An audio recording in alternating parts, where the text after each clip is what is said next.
Hello everyone, I'm JLArenson01 and this is another top 5 video. Sorry this video is later than normal. Usually I try to upload videos every couple of weeks, but sometimes due to scheduling I can't do so. Now by the title of this video, I bet you're wondering, she didn't make a Resident Evil video! What? What? No! How can this be? She breathes Resident Evil! Yeah, I know. Resident Evil is one of my favorite game series of all time. But I also play other game series as well. Curious what they are and why I enjoy them? Well, this is my top 5 video game series. These games are what I enjoy playing, and I will even tell what my favorite game of each series is. Now please no insults on my choices. These are my favorite games and series. Just because your favorite is not in here on this list, that doesn't mean you have the right to tell me how bad my choices are. There will be honorable mentions as well for certain series and games. So, enjoy the video.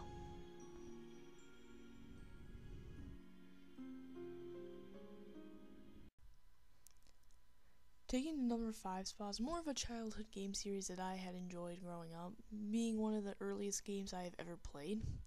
My 5th favorite game series of all time is the Spyro the Dragon series. This series follows a little purple dragon named Spyro who has to save the dragon world. The series did have multiple games, but in all honesty, I've only played the first 2, Spyro the Dragon, Spyro 2, Ripto's Rage. So they were classics on the PS1. One of the early systems I've had. Sure, I cannot give any real criticism on the later games, including the 3rd one in the series, even though that was a PS1 classic as well. But I do have to say, the first 2 games were my childhood. My personal favorite of the 2 was Ripto's Rage. In Ripto's Rage, Spyro was summoned out of his world after defeating Nasty North from the first game. Him mentioning to his dragonfly friend Sparks, which for some reason was also his health meter, his best friend, his doctor or something, I don't know, that he wanted to go on vacation to a place called Dragon Shores. Spyro was summoned to the world called Avalar to help defeat Ripto, a small wizard who looked like a little orange dinosaur thing who had come through a portal and wanted to take over. This game was my favorite out of the 2 I had played because of the humor in it. Spyro had some sarcasm, and the boss battles are actually really interesting and how you had to kill certain bosses. Also enjoyed the music. Who else enjoyed the music as much as I do? The realms, which is the different worlds that he can go in within a world. So it's worlds within a world, so it's a worldception. I have no idea. And of course, the better mechanics and the new powers that you get with them. You're able to have flying abilities, you can have more powerful flame attacks, you have speed, you have a bunch of other crap. These games in the 3rd one, Near the Dragon, are available on PSN. So these games sound interesting to you, so go for it. Because at least the first 2 that I've played, very interesting and very humorous.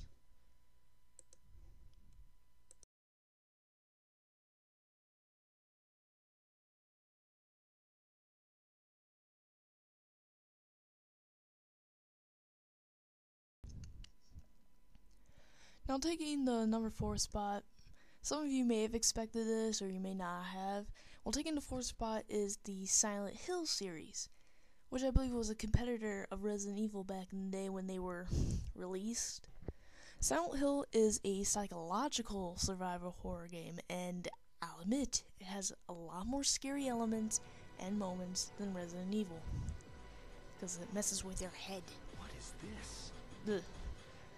Now, I've only been playing Silent Hill for the past few years, and these games have some of the best music I've ever heard. Love it, especially in Silent Hill 2 and 3, and even 4. And, crap, I lost the train of thought. Well, it has some of the best music I have ever heard, and some very touching moments between characters, and, like some backstory on some characters. It has some of the best moments I have ever experienced in a video game. When playing these games, it feels as though your own sanity is being tested. How far would you go if you knew something unexpected could happen at any time? Just walking down a hallway and all of a sudden, boom, the whole world just changes and now freaking monsters are chasing you every 2 seconds and you're like, what the hell just happened? Yeah. Nothing could even be in a room, and just the atmosphere, the way it looks, and just small sounds. It could be like a small, like, metallic sound, like a pen dropping on the floor. And you're just like, what just happened? And you're all jumping, your heart is pounding, your hands are sweating on the controllers, and when something does pop up, you're like, yeah, and you drop the controller, and you're like, damn it. Take me there again someday. Silent Hill has some of the most disturbing moments in gaming. Yeah, it has a creepy little girl, like from the first one, with powers that like block you, and she's like a demon, like God or something. And I was so confused when I first played Silent Hill. I was like, what? And it's just like, what the fucking hell? It was such a, it was, ugh. It has such scary and grotesque looking monsters. It makes you wonder what the hell the creators were on when they made these games, and what kind of sick, twisted imagination did they have to make these monsters. Some of them were pretty significant. Some monsters reflect the character sanity, reflect on what they think about it. I don't know, Silent Hill is supposed to bring out the worst of your mind. Like if a character goes to Silent Hill, their worst fears come alive, because it's basically a test. Psychologically, they are messed up, and they have to learn to forgive themselves, or whatever, admit to what they had done in their past, which is haunting them, to be able to move on with their life. Well, that's kind of like Silent Hill 2. A little bit right there. Now, Silent Hill has been different between the games. Some don't really connect with each other, but some do. Silent Hill 1 connects to Silent Hill 3 with Alessa Gillespie, who is the reason why Silent Hill is such a messed up place, apparently, because she made it like that because it's her nightmare, because of how the townspeople had treated her, and even her own mother. And at the very end of the game, she splits her soul to a new baby, gives it to the main protagonist, Harry Mason, and that baby becomes Heather Mason for Silent Hill 3, so there's the connection there, and how the continuing of the story from the first Silent Hill game continues in Silent Hill 3. Yeah, it's pretty long. And Silent Hill 2 is actually connected to Silent Hill 4, because in Silent Hill 2, you find newspaper articles that talk about a serial killer that killed certain people and was carving things into their bodies, and how they kept doing that. Well, apparently, that serial killer became the main antagonist for Silent Hill 4, continuing serial murders because of some order thing, which is actually kind of connected to the first Silent Hill game because of the Order, which is the religious cult and all that. So I guess they all kind of connect each other in a small way, but not really big to notice that much, unless you really think about it. Each game also has a different protagonist, and rarely has repeating characters, except for like the scenarios that have certain game connections. Yeah. And there's also cameos and stuff at the end of certain ones, and the gag endings. Those are funny. Most of the Silent Hill characters have one thing in common: facing their worst nightmares in the town of Silent Hill. It could be the nightmares of the actual protagonist, or an outside source, or another character. I truly do not have a favorite game in the series. It is actually between Silent Hill 2 and Silent Hill 3. Both have some truly grotesque moments, being that some monsters are made from the true fears and psychological mind of the character, and it's also can be a twisted mockery of their desires. Silent Hill 2 right there, very twisted. And the Silent Hill series even has their own live-action movies that are loosely based off the first and third Silent Hill games, and features the actual music from the games. And they're not like spot on, but they were more connected to the games than I thought they would.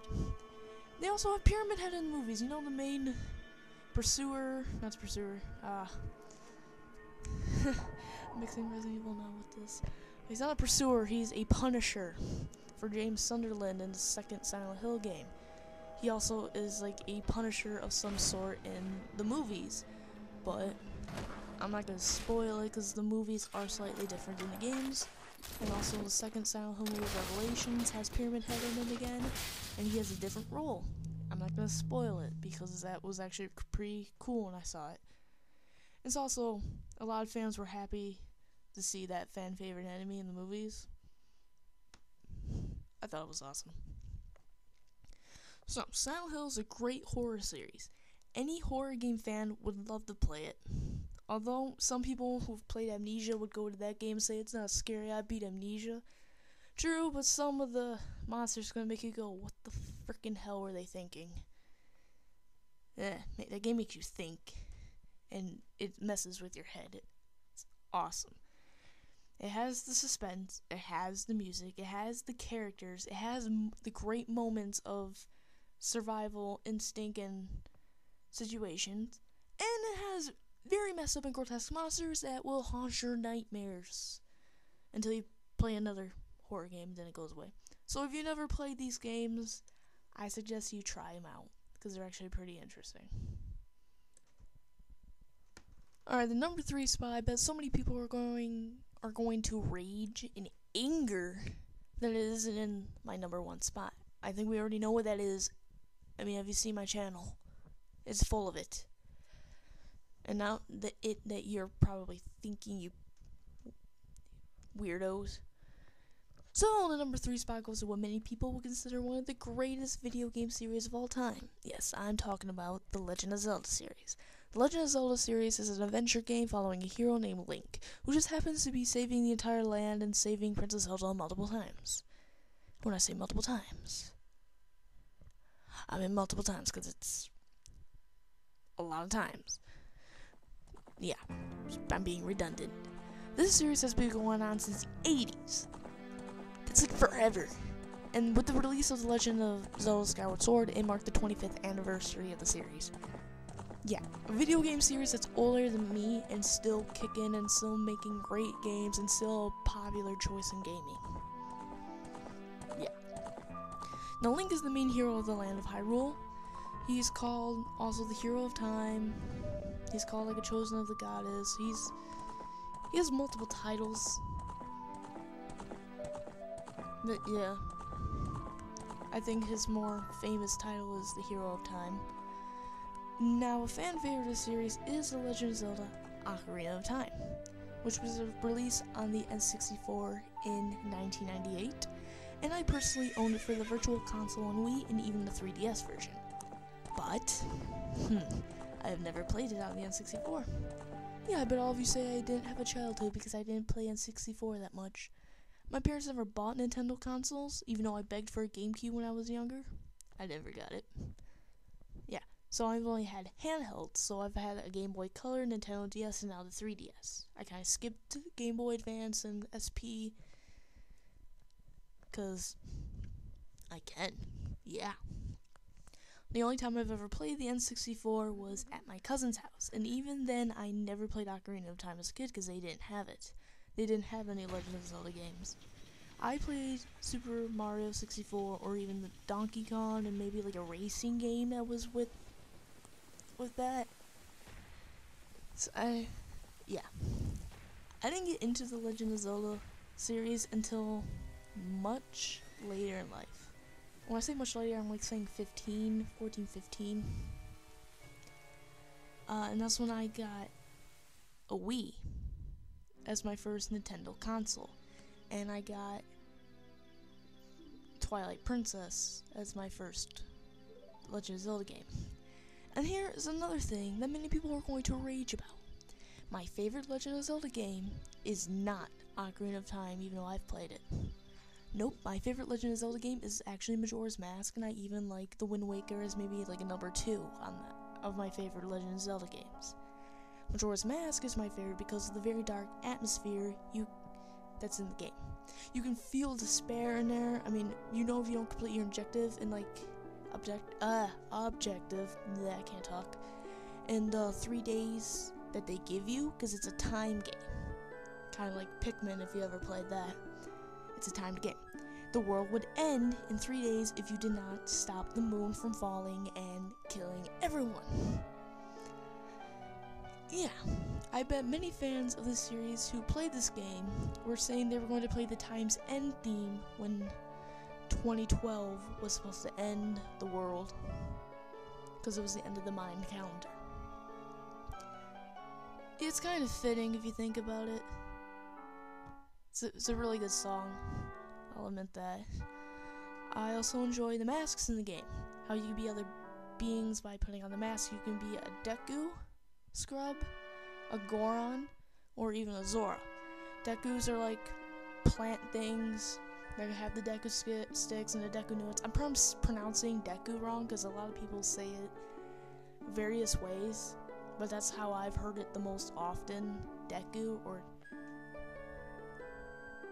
some people say Deku or Deco, bleh. But yeah, I just say it the way I've heard it mostly, a Deku.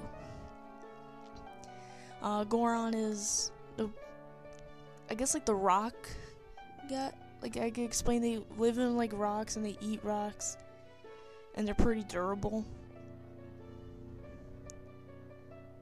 And Azora is like a water. They can swim in water pretty well, so they're more water. I think of them like Pokemon in a way. Just they're different types of people.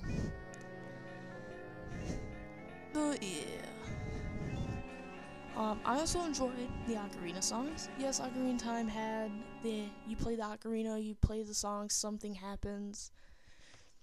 But I liked them better in Majora's Mask a little bit, because some of my favorite songs that you play on the Ocarina was, of course, the Song of Time. That's my all-time favorite. The Song of Healing. I liked Oath to Order. And I know the fan favorite is Song Storms. I like it too, but it's not one of my main favorites. Now, the Legend of Zelda series is a game series you can never get too old, and you can never get into it too late. You can be any age to get into it. So if you never played the series like I had too late, like pretty later in life, it's never too late to get into it. Because I have a feeling it's going to continue on for another 10 years. Okay, probably not 10 years, but it's going to keep going on. So, I recommend trying the series, because once you play one, you want to play them all. And it's going to take a while. So, I suggest the series.